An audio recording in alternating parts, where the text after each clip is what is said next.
You ever have that moment where you realize you've been doing something backwards the entire time? Like when you find out you've been pronouncing a word wrong for years, or you discover there's an easier way to open something you've been struggling with forever. That's what this video is about. Except instead of just being embarrassing, this particular realization could literally cost you $50,000. My name's Nick, and I think way too much about money, financial timing, and why so many capable people make the same critical mistake during the exact years when it matters most. If you're someone between 22 and 30 who actually wants to understand what's happening with your money instead of just hoping things work out, hit that subscribe button and give this video a thumbs up if it makes you see your finances differently. Here's what I want you to think about. You're 25 years old. You've got a decent job, maybe $55,000 or $60,000 a year. It's not a fortune, but it's real money, enough to live on, enough to have some fun. And here's the thing that makes this age so deceptive. Everything feels fine. You're not broke. You're not struggling. You've got money left over at the end of the month, most of the time. So why would you change anything? But here's where it gets dangerous. There's a specific mistake that most people make in their 20s, and it doesn't feel like a mistake when you're making it. It feels normal. It feels like what everyone does. It feels like the right way to live. And because it feels that way, you never question it. You just keep doing it, year after year. And by the time you realize what's happening, it's too late. You've already lost something that can never be recovered. That something is time. And time, when it comes to building wealth, is literally more valuable than money. Let me explain what I mean. Imagine two people. We'll call them Marcus and Tyler. Marcus is 25. He's making $55,000 a year, and he decides to invest $500 per month in a simple index fund, earning about 8% annually.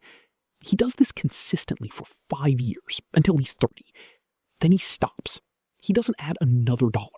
He just lets that money sit there and compound for the next 35 years until he's 65.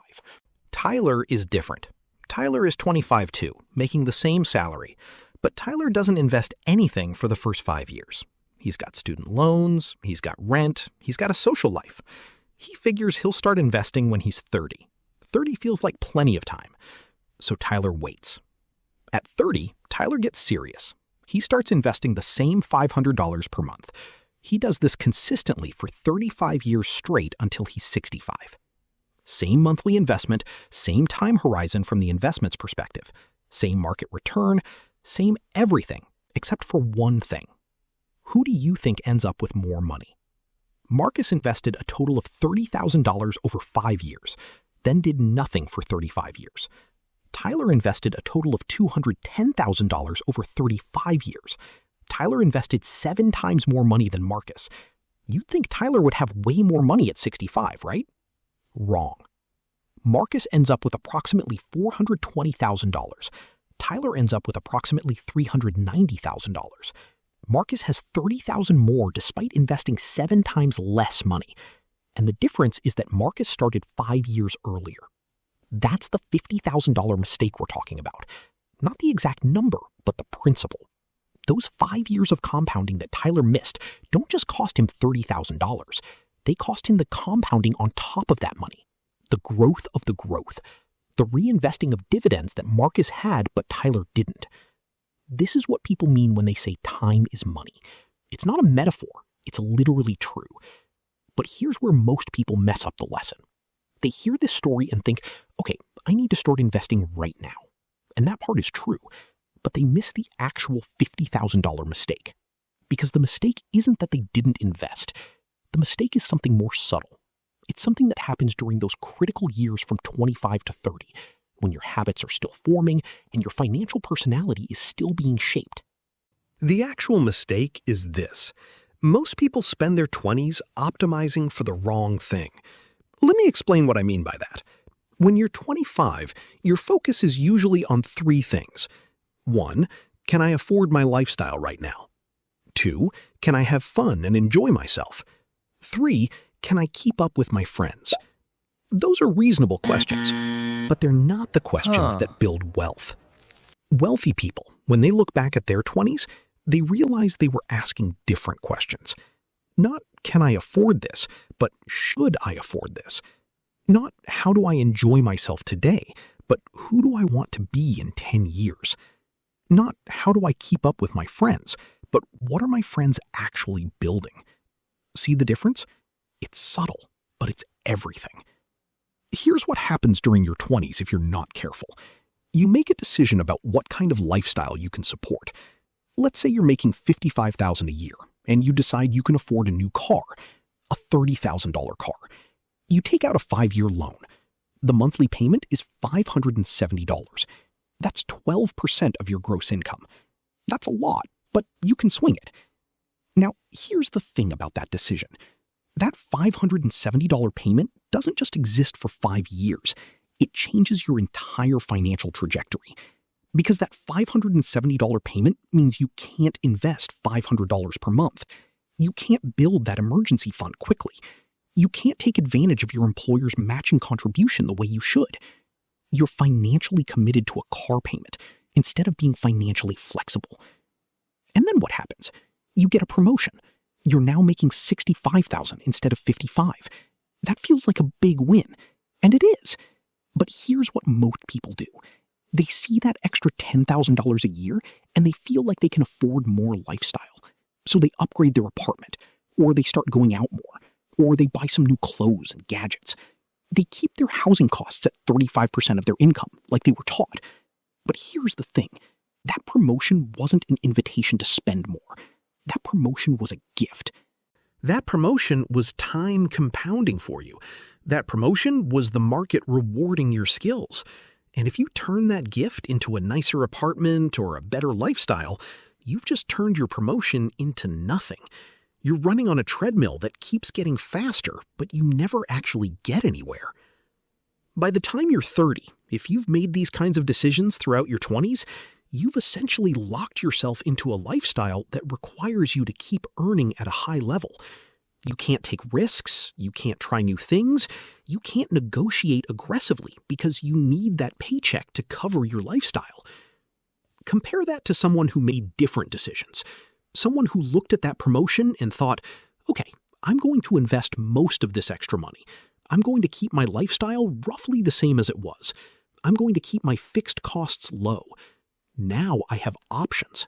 Now I'm not trapped. This is the actual $50,000 mistake. It's not one decision. It's a series of small decisions throughout your 20s where you optimize for lifestyle instead of flexibility. You optimize for looking successful instead of being successful. You optimize for feeling wealthy instead of becoming wealthy. And here's the thing that makes this so insidious. This mistake doesn't feel like a mistake. It feels smart.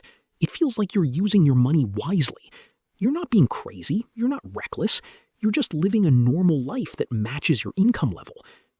Everyone around you is doing the same thing, so it must be right. But statistically, most people end up regretting these decisions. When you ask people in their 40s and 50s what they wish they had done differently in their 20s, the answer is almost always the same. I wish I hadn't spent so much. I wish I had invested more. I wish I hadn't tied myself down to that car payment or that apartment or that lifestyle. The math on this is actually pretty brutal if you think about it. That $570 car payment from your 20s doesn't just cost you $570 per month. If that money had been invested instead, it would have grown to over $400,000 by the time you're 65. $400,000 for a car that you've already traded in twice. Now, I know what you're thinking. This is depressing. This is making it sound like I can't enjoy anything in my 20s. I can't have nice things. I have to be miserable and poor and save everything and live in a basement eating ramen. That's not what I'm saying at all. What I'm saying is that there's a massive difference between being intentional with your money and being careless with it. Intentional means you make a conscious choice. You weigh the options. You understand the cost. And then you decide. Maybe you still buy that car. Maybe you decide it's worth it to you. That's fine. That's your call. But you made it with your eyes open. Careless means you just do what feels normal. You don't think about the cost. You don't compare it to other options. You just spend because that's what you've always done and everyone else is doing it. The difference between those two approaches over 10 years is substantial. Here's another way to think about it. In your 20s, you're essentially making a bet. You're betting that your income will keep going up. You're betting that you'll keep earning more. You're betting that nothing bad will happen to your job or your health or your situation. And maybe those bets will pay off. Maybe your income does keep climbing. But what if it doesn't? What if you hit a ceiling? What if you get laid off? What if you have a health issue? If you've locked yourself into a high lifestyle with high fixed costs, you're now in a really vulnerable position. You have no margin for error. You have no flexibility. You're trapped by your own lifestyle. But if you've spent your 20s building flexibility, building a gap between what you earn and what you spend, now you're in a position of strength. Something goes wrong? You have options. You can take a pay cut if you need to. You can afford to take a risk on a new opportunity. You can handle unexpected expenses without derailing your entire life. This is what wealthy people know that most people don't. Wealth isn't just about how much money you make. It's about the gap between what you make and what you spend. It's about flexibility. It's about options. And the years to build that gap are your 20s. Because your 20s are when your habits are forming. Your 20s are when you're making decisions that will ripple through the rest of your life. Your 20s are when you have the most time for compounding to work its magic. I'm not saying you need to be extreme about it. I'm not saying you need to save 50% of your income or live like you're broke. But I am saying that the decisions you make in your 20s about what lifestyle you can afford will determine whether you're building wealth or just building lifestyle. Let me give you a practical framework for thinking about this. When you get a raise or a bonus or any extra money in your 20s, split it 3 ways. 1/3 goes to your lifestyle. That's your permission to enjoy something. Go take a trip, upgrade something, have some fun, but only 1/3. 1/3 goes to your emergency fund and short-term goals. 1/3 goes to long-term investing. This way, you're not being extreme. You're not depriving yourself, but you're also not wasting the gift of time and growing income that your 20s give you. You're being intentional. The beautiful thing about doing this in your 20s is that it compounds. By the time you're 30, you've built habits, you've built flexibility, you've built wealth. And now when you get another raise, you don't need to use it to fund an upgraded lifestyle. You can use it to accelerate your wealth building. You're no longer running on a treadmill. You're actually moving forward. I want to be really clear about something, though. This video isn't saying that you made a mistake if you're already in your late 20s and you've spent a lot of money. It's not saying that if you're 35 and you're just now starting to think about this stuff, it's too late. That's not true. The $50,000 mistake is about opportunity cost. It's about the specific advantage of starting early. But if you're 30 or 35 or even 40, you can still build wealth. It just might take a bit longer. The principles still apply. The math still works. You just don't have quite as much time for compounding to work its full magic.